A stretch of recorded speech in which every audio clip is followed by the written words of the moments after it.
What up, it's Cruxal. Last video I showed you guys how to make a bus stop base. Sadly, not long after its release, tool cupboards and chests were no longer able to be looted through the bus stop glass. That also meant that splash damage through the glass was no more. Not only that, but many of you didn't like the design. What if I told you this was at the very least 16 rockets to raid? What if I told you that this was at least 32 rockets? And what if I told you this base is a minimum of 44 rockets?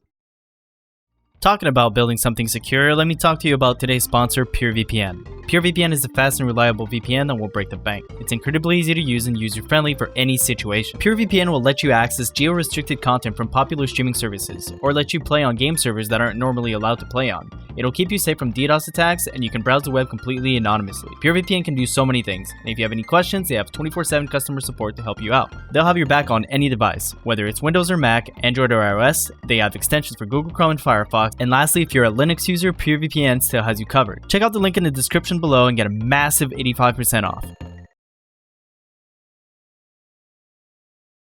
I can build the smallest version of the base on my own, but this build is good for all the way up to a much larger group without the build even really changing. The bus stop itself is completely sealed off. No splash damage can get through. You either raid the vault or go home. To make matters worse for raiders, the entrance is on the opposite side of the vault. If they start raiding through doors, they're already wasting explosives.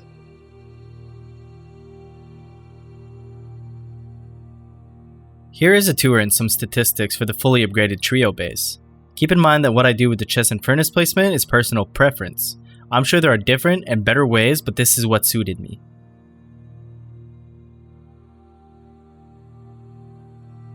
You can have a massive 6-day upkeep, and the base is still 40 rockets to your TC.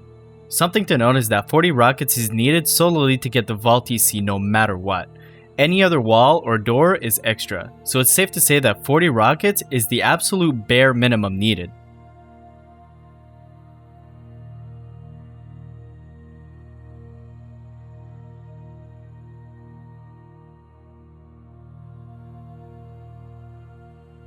You might be asking yourself what is so special about this bus stop base. Let me explain. Like I said previously, you can't splash through windows anymore. That means raiders have no choice. They have to raid through the vault to get to your TC and loot. Second, I found a way to place Dropboxes directly onto the bus stop itself. Being able to place Dropboxes without having walls lets us place workbenches through the window, making it possible to craft whatever your heart desires directly from the vault itself, which is what makes this base incredibly versatile. You'll have access to your TC, and you don't even need to transfer loot out to craft stuff. With this vault, there's absolutely no reason your loot shouldn't be in it. Now, let's get right into the initial build. First off, we have to set up the drop boxes for the vault. You have to do this beforehand. You can get drop boxes for 40 scrap at Bandit Camp.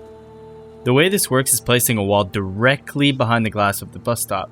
This will trick the game into thinking you are placing drop boxes onto the wall instead of the bus stop glass. Once the drop box is placed, remove the wall. Make sure the wall is placed as close as you can to the glass, otherwise your drop box will break with the wall.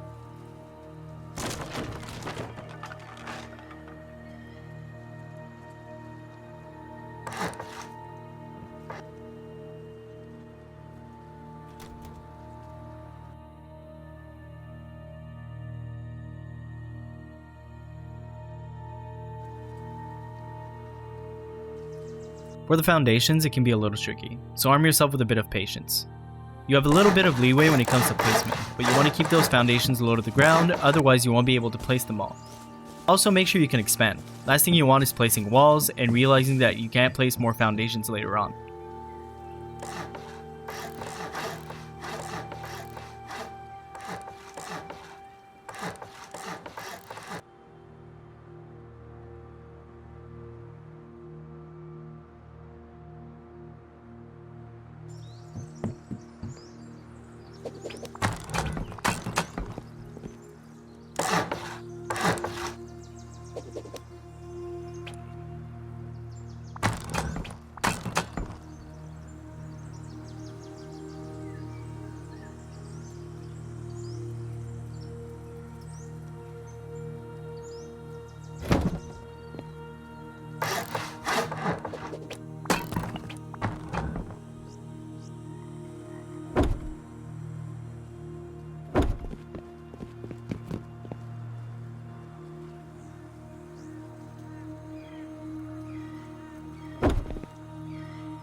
Sometimes you'll get a large gap in between your walls and the bus stop.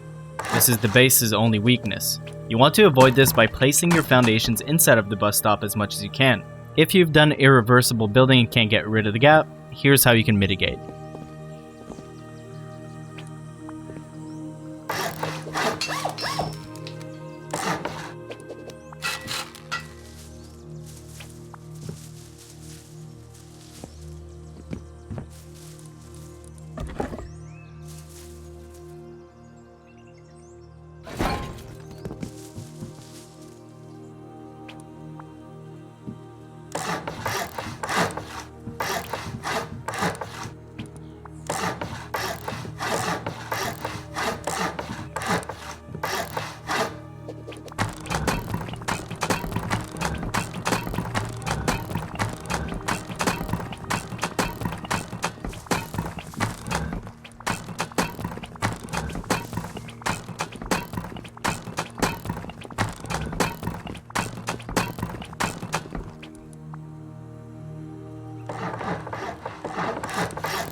Here I use half walls. This allows us to add more boxes inside the vault. You may have to remove some boxes inside the vault to make room for the walls, as they protrude into the bus stop.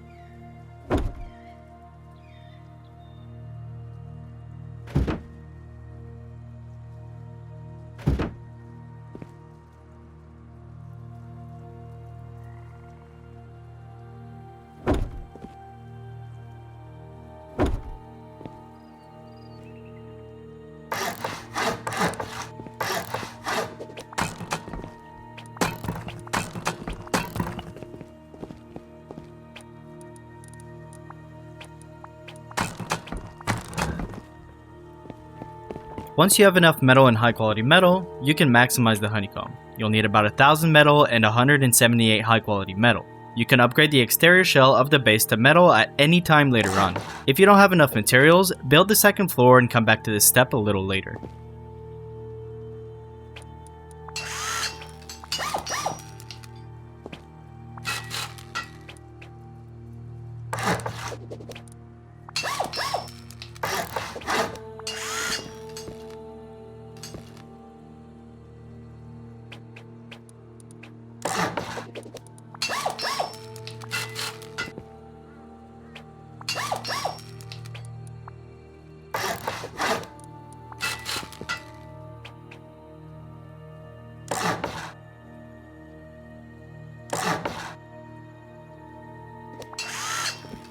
Place your tier 3 through the window like this. I found a huge bug here and you have to be careful. If you put down a second small box under the tier 3 and pick it up while the workbench is facing away, the workbench will destroy itself, so I highly recommend not even placing a box here.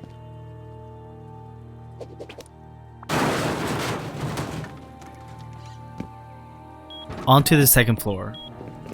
Here we start by upgrading and placing a few half walls to make sure the second floor loot and the vault is properly secured.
Let's do side loot rooms now.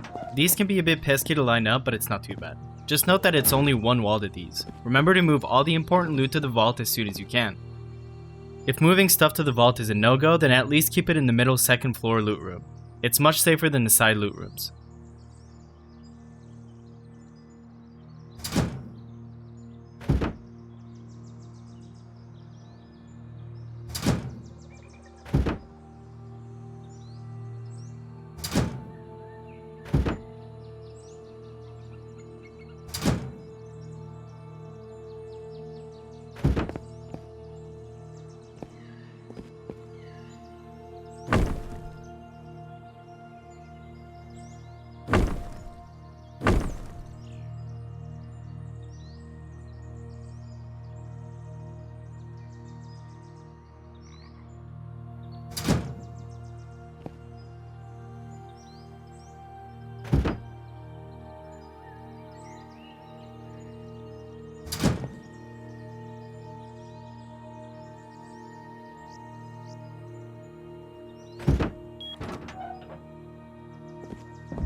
That's it for the base, really.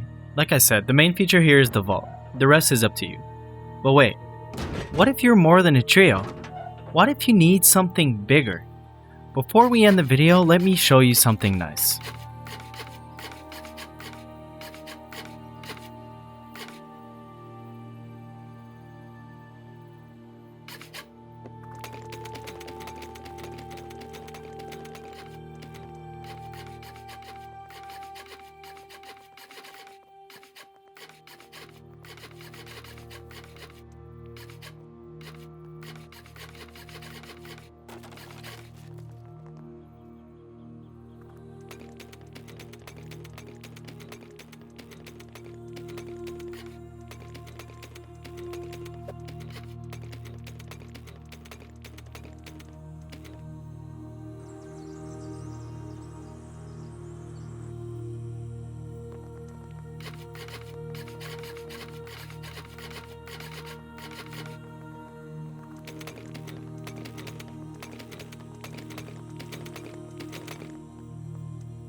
you now get some of the best peek downs a base can offer, which makes the base much more viable against online raids.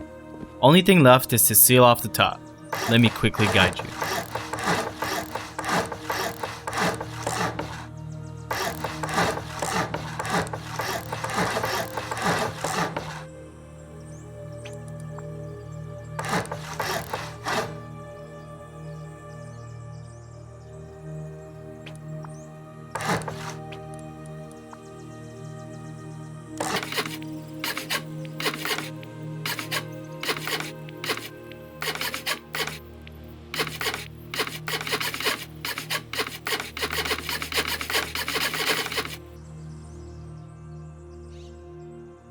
Here you can make whatever you'd like, either sealed off or maybe a shooting floor, you get the idea.